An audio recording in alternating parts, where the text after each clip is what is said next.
Ladies and gentlemen, the First Lady of the United States, Melania Trump.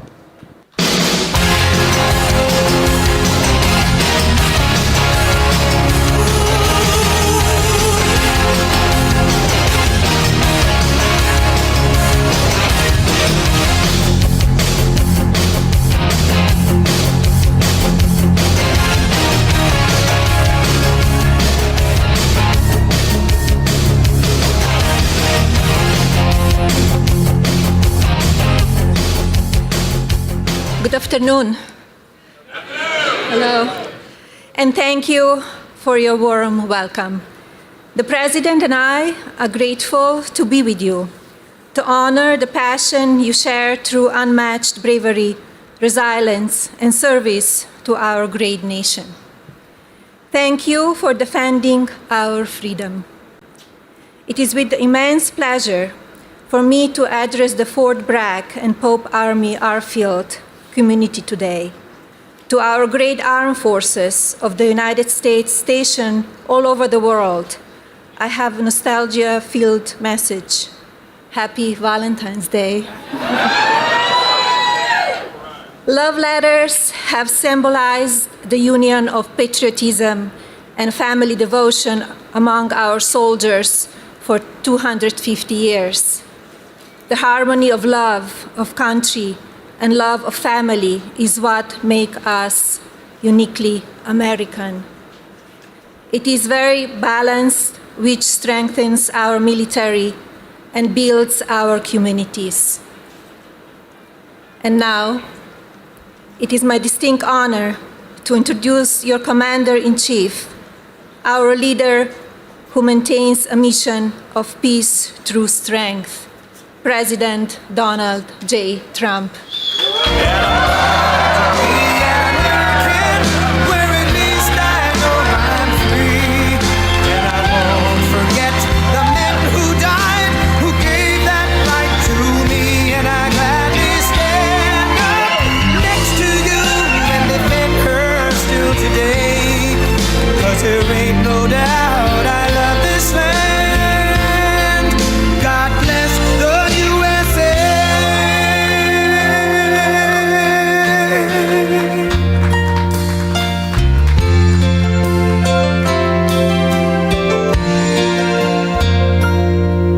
From the lakes of Minnesota to the hills of Tennessee, across the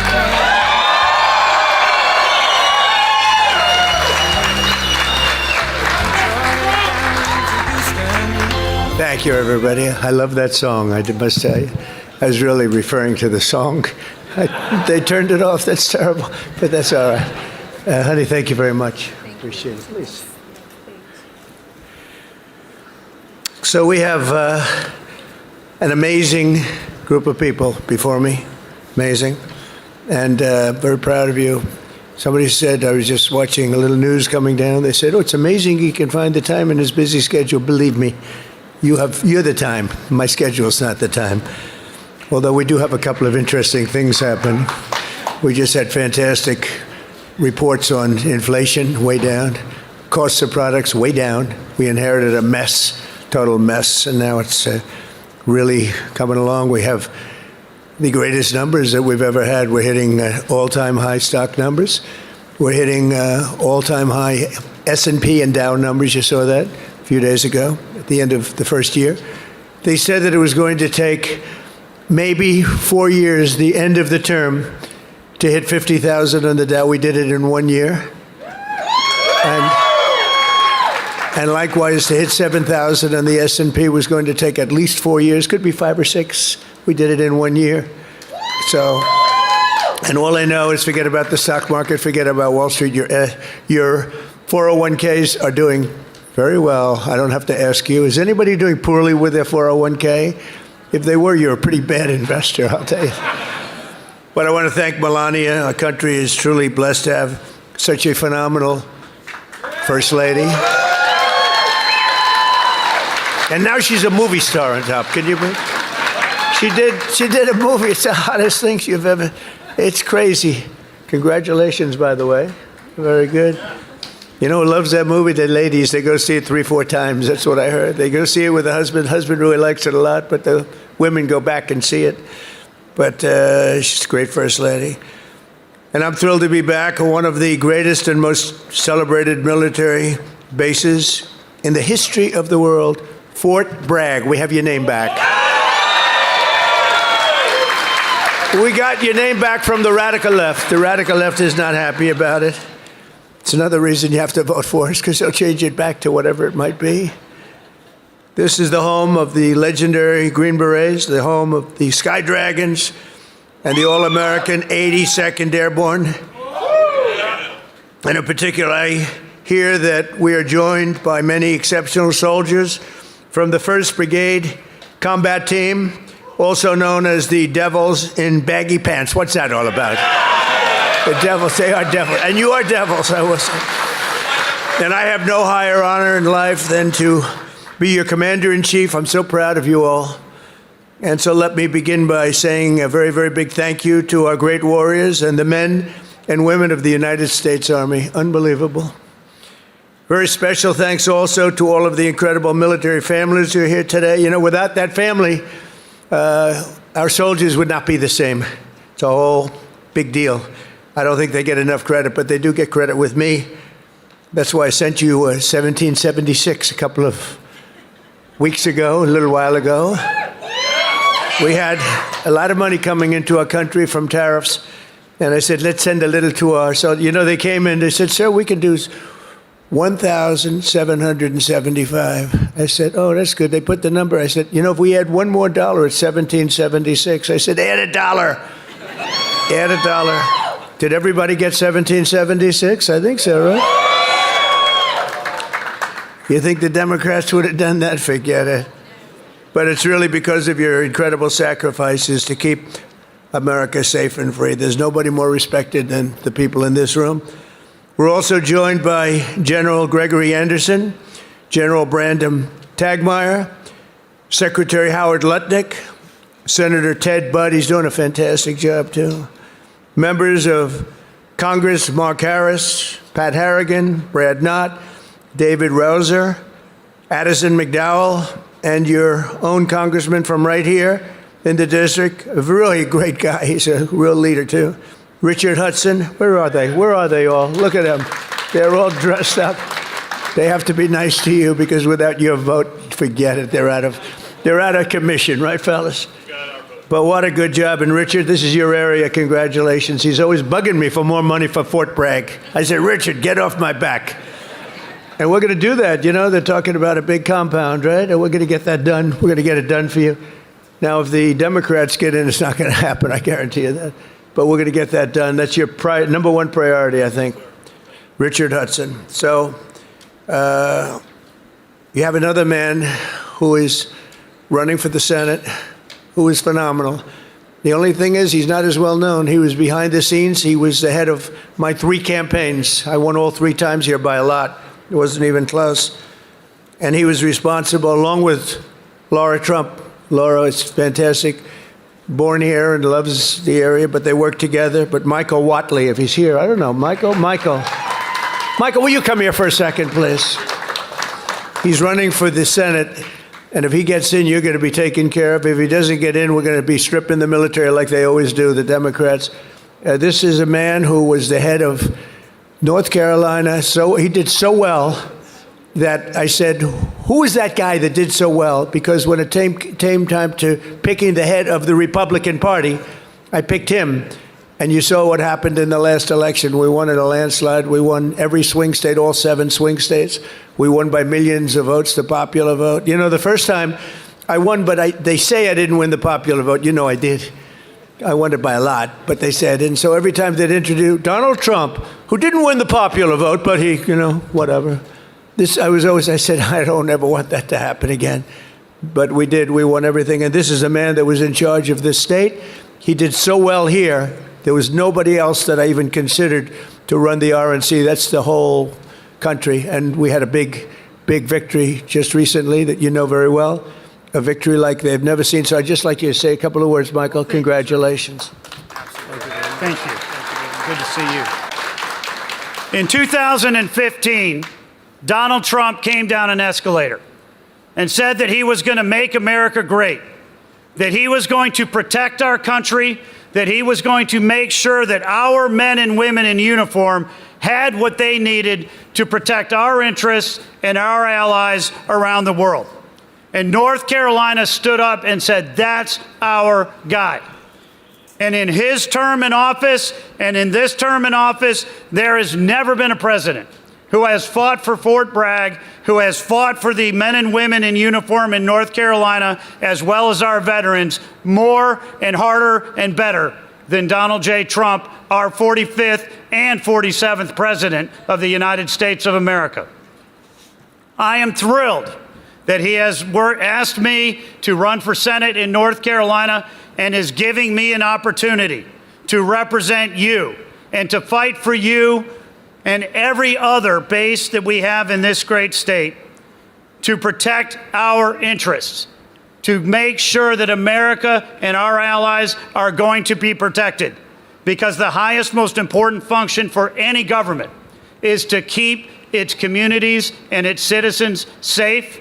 And we have the best president right now to do that, and I am honored to be with him today. Thank you. Thank you, Michael. Thank you. Good to see you. And the word is he's doing really well. But when I heard they were taking the name Fort Bragg off, I said, no, they're kidding. They're not going to do it. They did. They took the name off. We got it back very quickly, but they took it off. And if we don't win the midterms, they'll take it off again. They'll take it off again. You can't let that happen. And this man is exceptional, I'll tell you right now. So with the help of everyone in this room, America is the strongest military on the face of the earth. We rebuilt it. We really did. We rebuilt it in my first term. We had a great first term. We had the best economy in history, but this is blowing it away. But we had a great economy in the first term. We did everything, but we really created a tremendous military. Now, some of it was given away, actually a lot, but small compared to what we did to Afghanistan. You remember that, where they left all the military equipment behind? We wouldn't have left anything. We would get out with dignity and strength, respect. We looked like we were running. We don't run from anybody. That was a Biden embarrassment. What a terrible president. But we came back and we already have rebuilt our military to stronger than it was even then. And we don't leave equipment behind. We don't leave jets behind. I said, why do you leave those jets behind? Sir, I thought it was cheaper to leave it behind. You know, $150 million plane. All they had to do is put a little jet fuel in there and fly it to wherever they want to fly it. These people were the worst. We can't let it happen again. Our military, if the Democrats get in, will be severely misserved. But we rebuilt it in my first term, and now we're making it stronger and bigger and better than ever before. The recruiting is through the roof. You know that after years of recruiting shortfalls, as an example, new enlistments have soared to record highs. We had, a year and a half ago, nobody wanted to join the military. They didn't want to join the Army. You know that. It was like terrible. They didn't want to join the Army, the Navy, the Air Force, the Marines, the Coast Guard, or my beloved, how about that, Space Force. Do we like Space Force? It's turning out to be very important. But they tried to end that, and actually the military refused to allow that to happen. But you couldn't get people to join. And as soon as we won the election, that election took place on November 5th. From November 5th on, it was like a miracle. Now we have waiting lists for every branch of the military, waiting lists of people to get in. In other words, your jobs are wanted by everybody. And isn't that a better feeling? I'm looking at the smiling faces. We've got a lot of smiling faces. You should be smiling. Last year, the Navy and Air Force and Space Force all surpassed their recruiting goals by 5 months early, and the numbers are through the roof. In fact, it'd be a very good time to expand. You know, it's a good time to expand. But the Army did even better than the others, and you shattered your annual recruitment by almost 5 months and lots of days, but more importantly, the number and the quality of recruit has never been higher. This year, the Army is beating its recruitment goal by 116%, and I'm very proud of that. I was very embarrassed for a period of years as I watched how badly this country was run, standing outside and hearing constantly that we couldn't get people to join our our great forces. We ended the scourge of political correctness in our military. We renamed the Department of Defense to the Department of War. Think of it, we won World War I.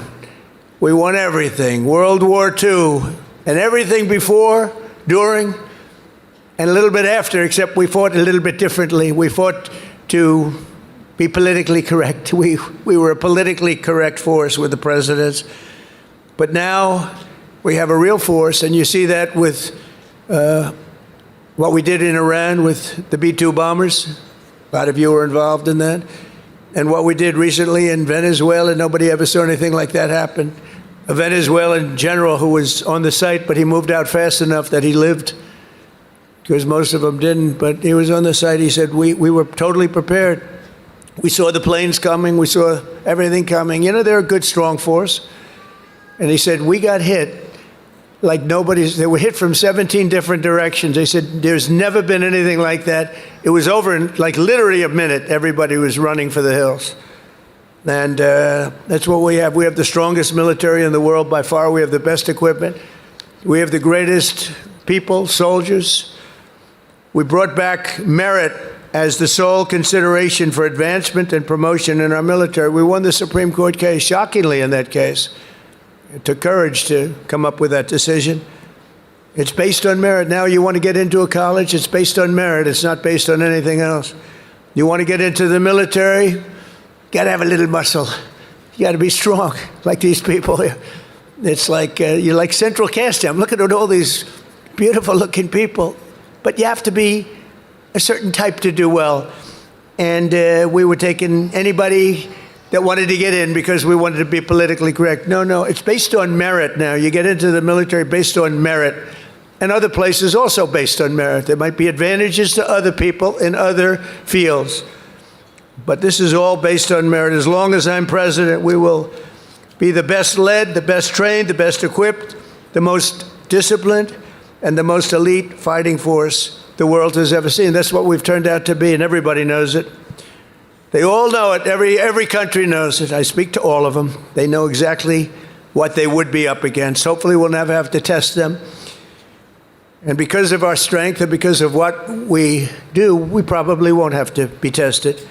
That's why this year we're investing also $1 trillion in our armed forces, most we've ever spent. And next year it's being raised. In fact, we're going to be building a number of battleships. You ever hear of battleship? You know, World War II, you saw those big ships, the Iowa, the Alabama, the Missouri, they're going there, sailing through that water like it's nothing. Those big waves are crashing into the front.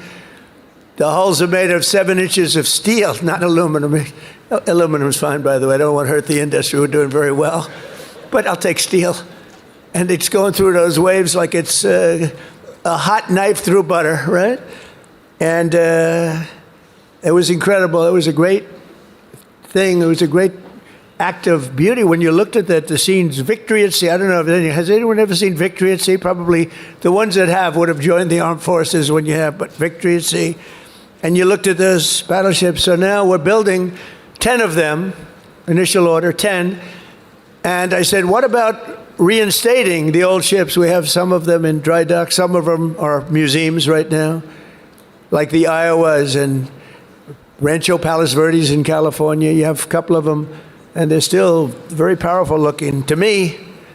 So I said, what about bringing them back? They said, sir, it would be no good. Why do you say that? The new battleship that we have, which I've seen and helped design, I put a little more spirit in the hull, a little more, give me a little bit more hull. And I want that ship to look gorgeous, you know. Forget about stealth. They say, oh, it's stealth. They design ugly equipment for stealth. Well, we're designing great-looking equipment, also stealth. But I said, well, what about bringing them back? Sir, the new ships, the new battleships that we have almost very soon under construction will be, listen to this, 100 times more powerful than the ships that we got to see in the 1940s. Think of that, 100 times more powerful. We need that. This way nobody messes with us, right? We need it. For every service member in our military, this historic investment also includes a well-deserved, across-the-board pay raise, not including 1776. And at my request just before Christmas, we did and really in honor of the 250th anniversary, we did that little special payment, which everybody appreciated, and it was an honor for me to do it. As part of the one big beautiful bill that we got approved, which was amazing because it really encompasses all 4 years of the term. We'll also be investing over $1 billion to improve on-base housing, and a lot more than that at Fort Bragg. We're going to be doing, if we get the congressman's wish, we're going to be doing a lot more than that. We're also going to spend billions of dollars on improving here and around the area. We're going to make it great because the people in this area have been so incredible. The spirit they had when they changed the name of this base, the spirit, not even military people, they were so proud of that name, Bragg. They said, we have to bring it back and keep the area safe. It's a great area. In fact, I'm thinking about moving here someday. Maybe I'll move here with our great movie star. We'll move here with our First Lady. We'll move to Fort Bragg. Would you like that, darling? Very much. She loves you. It's a possibility. Actually, it's not a bad idea because we love it. But we want to keep this area safe, and we can't do that without the leaders, and your ex-governor is not one of them. It would be a disaster if he got in. And one of the things that I just mentioned and saw, you saw the monster that killed an innocent young Ukrainian girl a couple of months ago, slitting her throat from behind. And this was the man, the governor, that allowed this man to get out and to do that. We don't do that. We don't do that. Everybody knew he was trouble.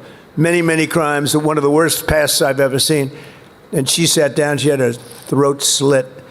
And that's not going to happen with Michael Watley, that I can tell you. So I just want to tell you it's very important because our military has to be protected. Our people have to be protected. And they will decimate our military. Every time you come in as a Republican, and a lot of Republicans, they come in, they don't do anything about it. I do beyond what anyone's ever done, not even close. To give you all of the equipment you need, we're also purchasing 30 new and modified Abrams tanks. Still the best tank, right? Still? It was named in honor of Stacey Abrams. Only a few very political people would understand that. Congratulations. Thank you very much for a great name, Stacey. But brand new Abrams tanks, 48 new Black Hawk, Chinook, and King Stallion helicopters, the best in the world, the latest equipment, and 86 armored multi-purpose fighting vehicles, all of the things that you've been wanting to get, all brand new. And we're going to be reviving our strength. We're going to be doing many other things that nobody thought was even possible. And we're actually using that strength to defend the core and vital interests of the United States. And very simply put, America first. You know, it's all about America first. We were putting America last. These people that were running our country were putting us last. We're now America first. And we'll help other countries.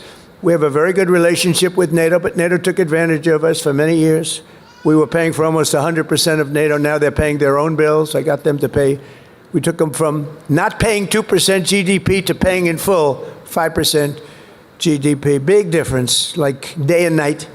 With the help of our military, we stopped the invasion on our southern border for 9 straight months. 0 illegal aliens have been admitted into the United States, and that's done by the radical left. Those charts are made up by the radical left, so I can't imagine that they could be wrong, because it seems hard to believe we could have had 0. My friends, these are early supporters. I have so many supporters up here. How the hell did you get into the military base? It's amazing. I'm a little worried about that. Let's check security.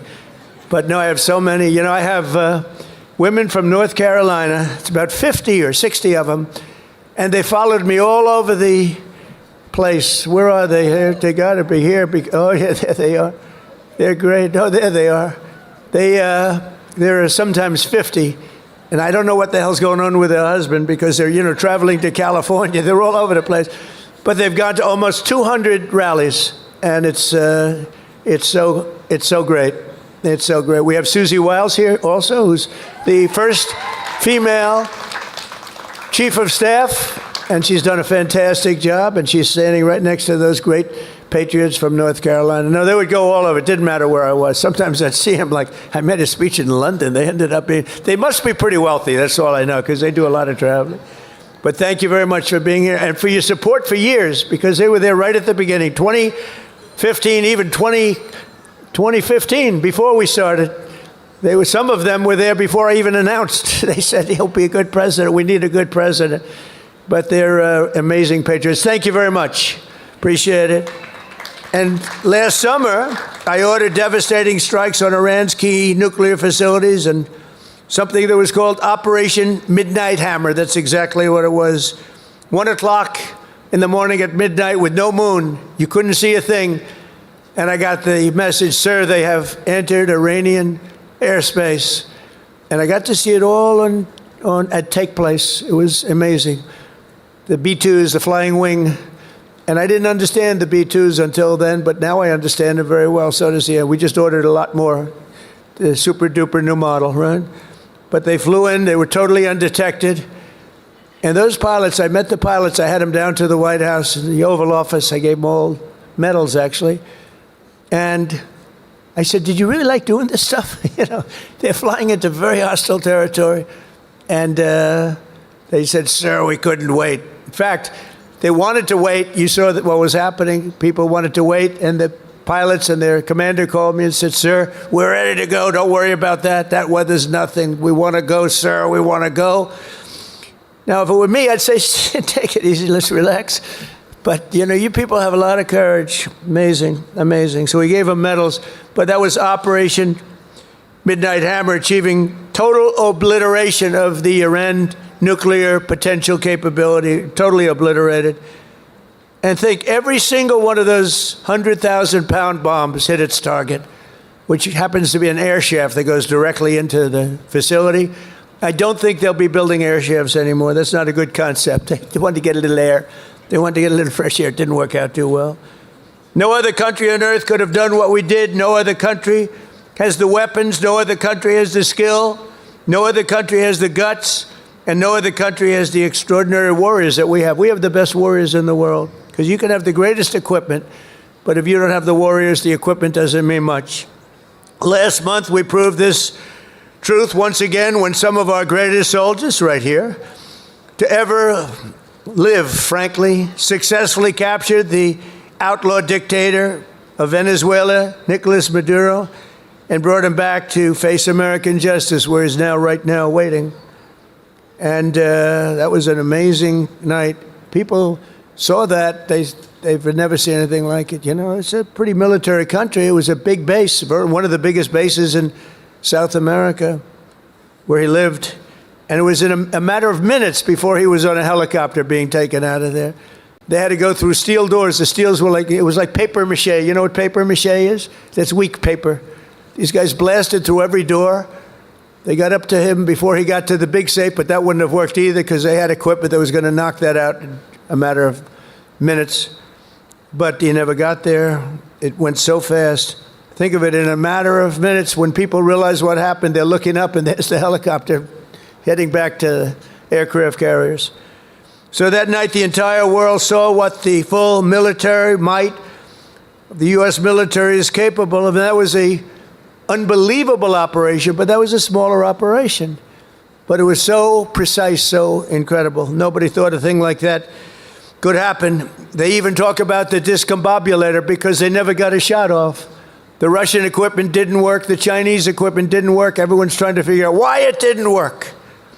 Someday you're going to find out. But it didn't work. It's nice when you can fly in and not get shot at. Although we did have 3 helicopter pilots who were wounded pretty badly in the legs, landing, and a couple of machine gunners seemed to have made it through a thicket of bombs, but they were taken out rapidly by our snipers who were stationed on platforms, actually unbelievable helicopter platforms all the way the line, and they were taken out immediately. And those pilots were incredible and really brave. I may see some of them very shortly. They were hit pretty bad in the legs. They're landing a big chopper, and they're being shot at from close range by a machine gun, so that's not a comfortable feeling. They landed it perfectly, and they got out of there perfectly, and they're just brave guys and very talented, skilled people. With your help, America is winning again. America is respected again, and perhaps most importantly, we are feared by the enemies all over the globe. They fear us, and I don't like to say fear, but sometimes you have to have fear because that's the only thing that really will get the situation taken care of. We have a situation right now where we sent a very big carrier group to Iran. I'd love to see if we could make a deal. They've been difficult to make a deal. I thought we would have had a deal last time. They wish they did, and that's where we did Midnight Hammer. But with the restored strength and the tremendous power that we've now built up over the last number of years, even though there was an interlude with Biden, who is the worst president in the history of our country. But the interlude, fortunately, was ended quickly, and we started the process again and built upon what we had already done the first 4 years. But we're also bringing peace all over the world. I ended 8 wars in just 10 months. 8 wars are ended. And we have a couple of more to go, but one in particular, Russia-Ukraine. It's a mess. It's a horrible thing. And I think we'll get there. It takes 2 to tango. You have to remember that. And we have to get there. Tremendous casualties, number of casualties. There's a war that if we were involved in that war, it would have been over very quickly and effectively, but we're not, fortunately. In fact, we're not spending any money. We are spending and sending weapons to NATO. And because of the increase from 2% to 5% of GDP that the NATO countries are paying, they pay us full for the weapons. And then they distribute the weapons to mostly, I guess, Ukraine, but that's up to them. They buy them. And we do make the greatest weapons of any country in the world by far, most effective weapons. So my message to all of the warriors here today is that your commander-in-chief supports you totally. I support you more than... I know you've had a couple of good ones, not that many if you want to know the truth, but we support you more than any of them. And you're going to get out, and when needed, you're going to fight, fight, fight. You're going to win, win, win. And we're going to continue to make our country bigger and better and stronger than ever before. And that's exactly where we are right now. We are the most respected country anywhere in the world. And I say it, the King of Saudi Arabia told me when I was there, he spent $2 trillion. We have $18 trillion being invested right now in our country from other companies and countries all over the world. The most any country's ever had is $3 trillion. That was a long time ago, and it didn't happen to be us. It was another country. It starts with a C. Can you imagine what I'm talking about? China. But we have $18 trillion being invested. As an example, in the Biden 4 years, they had less than $1 trillion. Think of this, less than $1 trillion over 4 years. We have $18 trillion in 11 months because we haven't gotten the final numbers on the 12th month, so that's only going to go up. There's never been anything like it. But the King of Saudi Arabia looked at me and says, you know, a year and a half ago, I thought the United States of America was finished. I thought it was dead. And now you have the hottest country anywhere in the world. We have the hottest country anywhere in the world, and you're a very, very big part of it. Thank you to the Army. Thank you to everybody here. Thank you also to our great politicians. They're great leaders, and they love you as much as I do. Thank you very much, everybody. Thank you.